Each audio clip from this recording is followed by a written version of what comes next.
it is my pleasure to introduce Tom Dowd.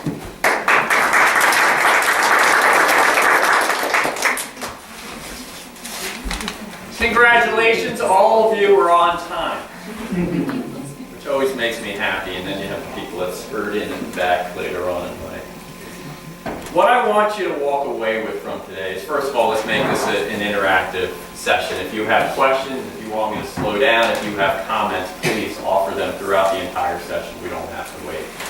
What I want you to walk away with from today is that you can and should manage your time, and don't let it manage you. Good time management and organizational skills are required at all levels in an organization, regardless of what your role is. Whether you're in leadership, whether you're on the front lines, whatever you're doing, time management is critical to your success and success of the organization itself. One of the biggest pieces that hold people back when it comes to time management is lack of follow-up. So I want you to look back as we go through today's session where there are opportunities for you to drive that follow-up and times when there are others that you need to follow up with. Because it's very important. If you are the one who is not meeting your deadline, it will impact and influence your own success and the organization's success. The last thing is, as much as we try to kid ourselves, and we try to separate personal and professional, you can't. It bleeds in, one bleeds into the other. Something went on with the kids, you ran in, and all of a sudden, you're 5 minutes late for work. Bosses rided me, gave me a project, and I had to work overtime. It impacts your ability to drop off the kids. What we're going to talk about is, how do you deal with it? How do you make sure that you can capture one of these so you can affect the other one positively? As we go through today, whatever we talk about when it comes to time management in an organization completely goes out the window when it has something to do with people. If there is an urgent issue and someone's coming up with a problem and they have to talk to you right now, everything we talk about with time management goes away. But what we'll talk about is, how do you deal with these fire drills? How do you deal with the unexpected? How do you deal with these interruptions to ensure that you can account for this type of stuff? You cannot predict everything that's going to happen in a day. But you can take the precautions and be proactive enough to be able to address it. And let me share a story with you. I was running out to a 10 a.m. meeting. I was out my door, and all of a sudden someone says, "Tom, do you have a minute?" And I said, "I don't." And I said, "Can it wait?" And their answer said yes. Their face said no. And I should have stopped right then and there and done something about it. Instead, "I'll be back in an hour and we can talk after that." I never saw that person again. They had a problem. They had some stress going on with their family, they had stress going on with the work, and all I had to do was spend a couple minutes with them and say, "These are the things I can do to help you, these are the things the company can do to help you," and I could have solved some of her problems by taking just a couple minutes. Instead, I said, my calendar was more important than anything else out there. Your calendar will become very important to you after today, but it will not be, you will not be a slave to it. You just will be committed. I'll get to the filing right away. Don't do it immediately. And let me explain why. I had someone who worked for me, and she made the mistake of putting something in her credenza, and it didn't really fit because things were starting to pile up a little bit. And she was just trying to shove it in there real quick before I sat down and had this conversation with her. And I said, "What's all that stuff?" And she's like, "Stuff I need to file." And so I asked her the question, "How long is it going to take you to file all that?" Just an estimated amount of time. And she said, "Probably a couple hours." I said, "Take that one folder, the top one. How long will it take you to file that one folder?" She said, 30 seconds. I said, "What do you want to do? Do you want to take a block of time of 2+ hours, which, by the way, you will never do? Or do you want to take the 30 seconds it takes to file it? And when I'm talking about filing, I'm talking about both online and by paper. Either way is fine. But you organize it in a way that you can get it done immediately. Because here's the problem. I need to get to that file. And you're not going to be able to file it. It's not alphabetical. It's one right on top of the other. Guess how long it's going to take you to find that thing? If you don't spend that 30 seconds to do it right then and there, you're going to take up time later on. And we don't think of it that way. We just think it's a lot easier to throw it in there and then off we go. What we don't think about is by not throwing it in there, when someone asks for it, you go like this and here it is. It's a time saver. How do you deal with the unexpected? According to Speaker Magazine, the January-February edition, it says that interruptions, meaning people coming into your office, phone calls, running into somebody in the hall, emails that pop up. When you get an email, does it ding? No. Does anyone have any that have audible? Yeah, makes you shake. Okay, if you have an audible cue to your email, when you get back to your desk, turn it off. If you have, does anyone have a preview that shows just a little snippet that, hey, an email's here for you, and you get an alert? Okay. We have the capability, but most of us have to turn it off. Outlook has a thing that I deal with, and you can go to the bottom right-hand corner and shut off the preview. Every time you see that little thing in the corner of your eyes, or you hear that ding, or you get an alert, or somebody walks into your office, how long do you think it takes you to get back that original thought you had right before it happened? 30 seconds.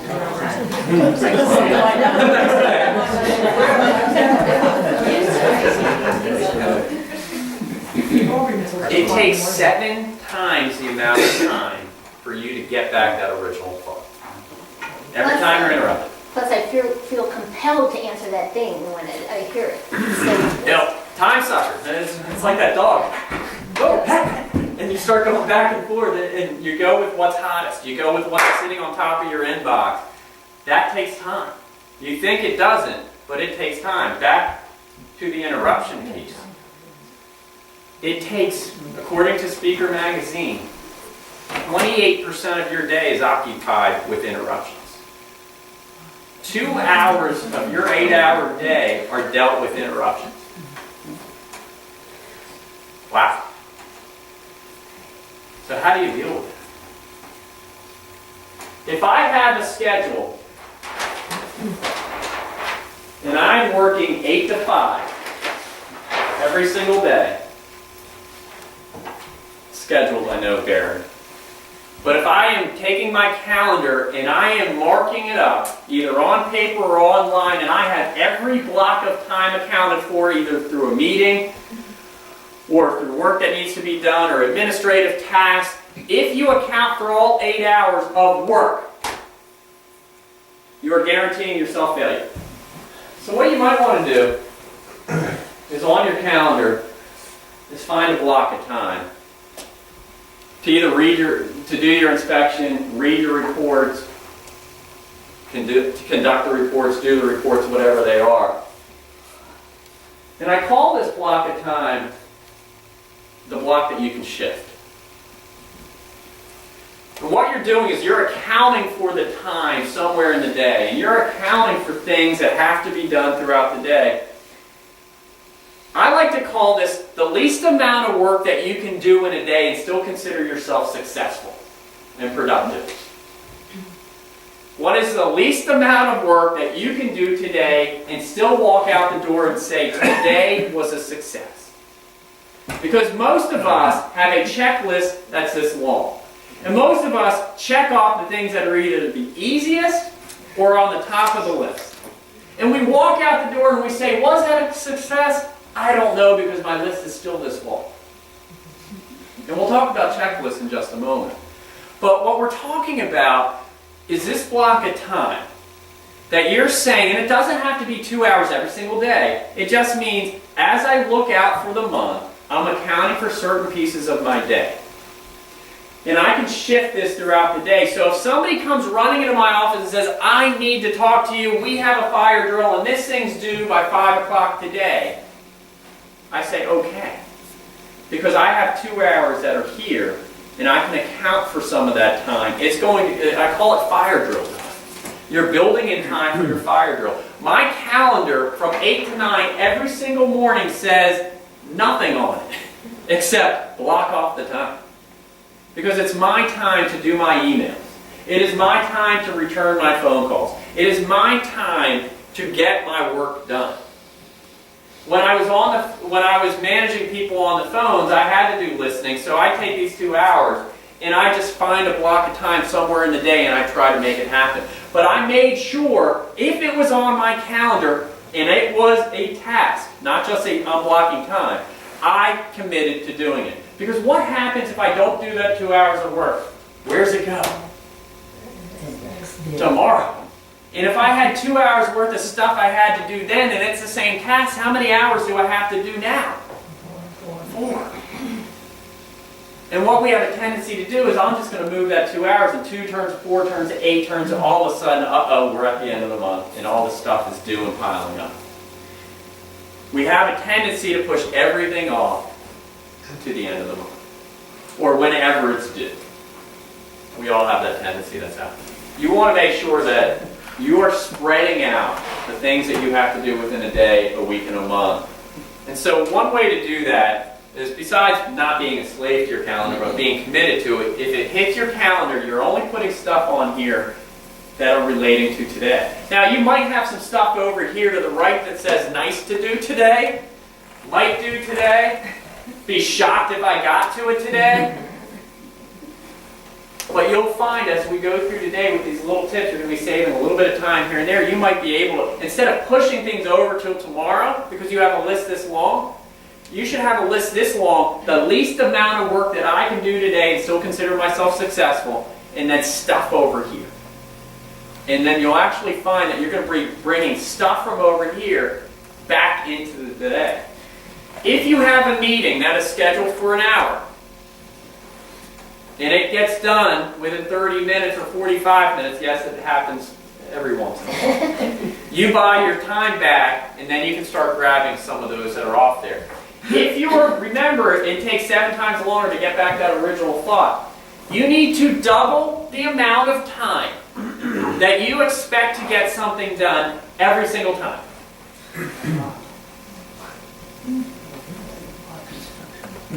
How long's today's meeting with me? How much worth of material do I have? An hour and 10 minutes. 1 hour. And it will take 2 hours to get through this. Because I'm accounting for the interaction. I'm accounting for the questions we have. I'm accounting for interruptions. You have to account for those things. But what you realistically have to do, though, is where you're sitting there saying, wow, I take an hour to do this meeting every single week. You've already accounted for, if it only takes an hour during that meeting, you've already accounted for doubling the time. What's really happening is 30 minutes worth of productive time. I was on a phone call yesterday, and it started at the top of the hour. How many minutes passed before the first productive word was said? 12. 3. It was a half-hour meeting. And it was interesting when Cynthia asked me, are we going to start on time? Are we right on time? I said, it's time management. If we don't, I'm going to get in trouble. But you start right on time. Doesn't mean you're not being personal on a phone call that we're getting straight into the business. No. If it's a smaller meeting, you can probably have a little bit more productive, personal conversation. How was your weekend? What about the ball game last night? Why the Red Sox won in 4? Whatever those things. But what you have to realize is you can be the one, either as the host or an attendee, to say, okay, now it's time for business, and now you start the meeting. I could have gotten those 12 minutes back. But I had accounted for a little bit of this time. And so while this chitter-chatter was going on, I offered my 2 cents and I actually got some stuff done. I was doing some other stuff on the side that I needed 5 minutes for, so I actually got some work done, and then the meeting got productive, and bam, I started. Let's talk about multitasking. What if everybody did that, though? in the meeting. If everyone took up the extra time, then there wouldn't be so much chitter chatter going. And that's the point, and most of the times when I am hosting those meetings or I am an active participant in the meetings and I'm not one of those 97 that are on the call, I'll come in and say, all right, I think it's time. We've got the right people on the phone now. What's interesting is we give the most respect to the people that are late. I can't start the meeting until Johnny gets here. I'm going to start the meeting without Johnny. I'll catch Johnny up a little bit later. He can either read the meeting notes or he'll learn to get here on time. We do have meetings that go over, and I understand that. But regardless of what your role is in any organization, you deserve the respect, and you got there on time, the meeting should start on time. And if you feel that this conversation is just wavering and it's not productive, make it productive and say, all right, let's get into the agenda. Now let's go to the other end of the meeting. The other end of the meeting is, it ended at 20 after. At the bottom of the hour, we've got 10 minutes where we can just wrap this thing up. What do? We take 10 minutes to say goodbye. Yeah, any other questions about this? Did everybody get that? Okay. Do we need to recap anything that, no, we recapped on that? Okay. And your last 10 minutes becomes a very am I speaking real here? Does this stuff happen? You know what I say on my calls, and I know that the meeting, we are done with the productive part of the meeting? I say goodbye. And it's been, I'll sit there, I'm getting a habit now, and it's not rude. I appreciate everyone's time today. I'm being respectful of your time. I appreciate it. You can have 10 minutes back in your calendar. Thank you so much for your contributions today. That's a wrap. Whether I'm the host or not, I ended a call yesterday where I was one of 12 people on the call, and I wasn't the host. And I felt that dilly-dallying going on towards the end. We just can't say goodbye. Yes, we can. It's goodbye. And you know what? I don't think anybody thought I was rude. Or at least I don't think so. I'm playing it up for you guys here. But if you do it with respect, people will respect you for it. And they'll actually be appreciative of getting that 10 minutes back. But again, account for double the amount of time. Reoccurring appointments. If it's online, it's very easy. You hit reoccurring and you say happen every third week of the month or third Tuesday or every Tuesday at 10 o'clock. If you're doing it online, it means you have to write it in your calendar a few times. What I will tell you is on the last entry, you say start my reoccurring again and circle it and start and do whatever you need to remind you to keep putting it as a reoccurring appointment. Every single day at 4:55, I have this reminder pop up. And on the paper calendars, you can either use color coding, you can use an audible alarm. If you have a handheld or your cell phone, you can use some of those. You want some type of reminder, string around the finger, whatever it takes, just as a little reminder for you to get these cues, because you're going to get so caught up in your work. I used to have a reminder pop up every single day to walk the floor when I was managing people in the phone center. 4 times a day for 15 minutes. I could count it for an hour of my day if it only took me 7 minutes to walk the floor, and it wasn't speedy. But sometimes people were out, didn't have a lot to talk about, or they were all busy. I got some time back on my calendar, but I needed that pop-up. Believe it or not, that extra 15 minutes or that little pop-up where you're doing something besides your actual work is going to make you more productive. So when it comes to concentration blocks of time, if you're finding that you have on your calendar 3 hours to do this project, within that 3 hours, have some time of doing something else. Get up and walk, look at CNN online, look at ESPN, do something. There has been studies and research that has proven that your mind, by going somewhere else and then coming back, you're going to be much more productive by doing it.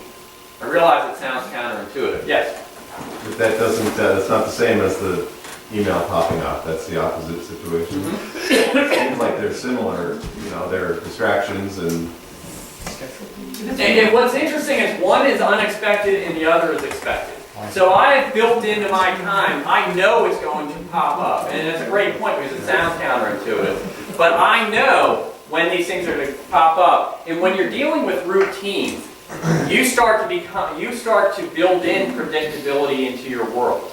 And we'll get into some details on some of the routines. The one I want to hammer on is at 4:55 or 5 minutes before the end of your shift every single day, I get this pop-up that says, look at tomorrow. I make very few promises in my life. I will promise you that A, you will sleep better. I will promise you that you will know coming into tomorrow what you're doing. Or at least a version of what you're doing. And it is very important when this pops up, because you're going to look at it and you're going to say, I don't have time for this. This is when you shift. Is at 4:55, you start figuring out, after today's event, I need to reaccount for that new project I got. This email said I need to do it. And this is when you do your shifting and you spell it out for tomorrow and you figure out, and now your day, your 8-hour day of tomorrow is probably going to look a little bit different because you've invested just 5 minutes into it. After a couple times of doing this, it becomes very easy to be able to build these daily routines. Every Friday, at 4:55, I look at next week. At the end of the week, you get to see what's coming up on Monday, Tuesday, Wednesday, or if you're working the weekends. You know what's popping up coming into next week. So you know this is your time to spread out. This is your time when you can say, here are my blocks of time I'm going to do my work.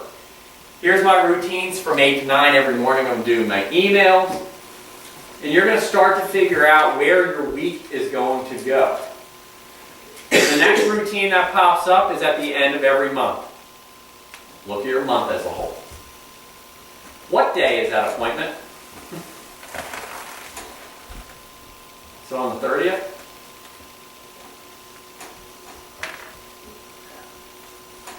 So on the 24th, 25th, 26th. Why is that? Plan for things in the beginning. So you can hit the ground running. So when the first comes, you're already starting your month and ready to roll. Because if you have everything that pops up on the 30th, and all of a sudden you have to look at your month as a whole, what happens when you have things that are due? Maybe you call it the end of the month, in reality it's the beginning of the month. And if you have an accountant for that, it gives you about a week to think about how you're going to spread your month out. So now you can start saying, what do I have to do every single month? Inspections, reports, things that are going to occupy my time but aren't necessarily on my calendar yet, you can put them on your calendar. So what I'll do is I need to do 10 inspections. They take 2 hours. I can do 2 a week. 4 hours a week are now accounted for. I'm going to do 1 on Tuesday and 1 on Thursdays. Maybe every Tuesday and Thursday you do an inspection. Routines are your friend. Routines take a little bit of that unpredictability and then make it predictable. Sleepless nights. I will make another promise. Most of my promises have to do with me sleeping better. Keep a pad of paper next to your nightstand. It is the greatest thing ever. I will promise you, you will sleep better. I will promise you, you will not forget that random thought that came to you at 2 a.m. in the morning or 3 a.m. in the morning. You can read it. And then I will also tell you that, believe it or not, your thoughts will probably be a little better. Your ideas might be a little fresher. There's some unconscious thing going on back there in your head. And when these ideas pop up and you write them down, regardless of how easy or difficult you think it is to remember this idea, write it down. I promise you will sleep better, and I will give you a perfect example where I need to practice what I preach. I uploaded a video to YouTube last night. I meant to date it for April, I dated it for March. And I woke up saying, oh, we're in April, I need to date that. Seems pretty benign, seems simple. For the next 15, 20 minutes, I go, April, remember April, remember April, remember. Just wrote it down, I went back to sleep like that. As much as you think you're going to remember it in the morning, you can't commit. What I will tell you is you do have to pay attention to your handwriting in the middle of the night when it's dark. And make sure that you read it. Or at least know how to read your own handwriting, left-handed, upside down, whatever it may be. When it comes to your estimated time, is that you're not writing it in pen. And that you're writing it in pencil, and that you are understanding that there's flexibility attached to it. So, and part of your own self-awareness is, how long does it take you to do it? Because what might take you an hour, might take someone else 15 minutes, might take someone else 3 hours. That's why I don't like time studies. If you've ever been given a time study, laugh at it. Because it's not real. It's subjective. It's based off of the individual's response. There was this guy. I used to walk out with him every single day. And we both end at the same time, 5 o'clock, I'm sitting at his desk and I'm doing this, and we never walked out the door till 5:30, every single day. You know the people that take forever to say goodbye? He's one of them. Like he's packing up his daily planner and putting his notes away, and kind of just dilly-dallying, doing nothing productive. I sit there and watch this every day for about a week. He did nothing productive. So you stopped going out? Yeah, exactly. I stopped walking out with him because he was a procrastinator. It takes me forever to do things. When I'm done with the day, I pack it up, I lock it up, and I'm gone. But he wasn't that way. But it's okay. He was comfortable with it. I was comfortable with it. So you just have to figure out how long is it going to take you to do that. So if you've estimated it's going to take you a half hour, you're saying in your head, it'll probably take me about 15 minutes to do the logs on this report that I need to do. But you're finding that 4 out of 5 times a week you're getting an interruption somewhere in there, a phone call or an email, and in reality it's taking you a half hour. Then you build it out as a half hour. But after a while, you start to become a little bit more comfortable with it, and that time goes down. So it's got to be a flexible amount of time that you have that you're working with. But you need to know yourself better than anyone else out there, and don't let anyone tell you it's going to take 15 minutes, it's going to take 30 minutes. I do want you to walk away with managing that you understand that this is about managing your time and not letting it manage you. The follow-up is extremely important in that it is required regardless of what job you're in. Time management is absolutely important to do that. And that when you learn to manage your professional time, you'll learn to manage your personal time, and they'll both sync up. So thank you very much.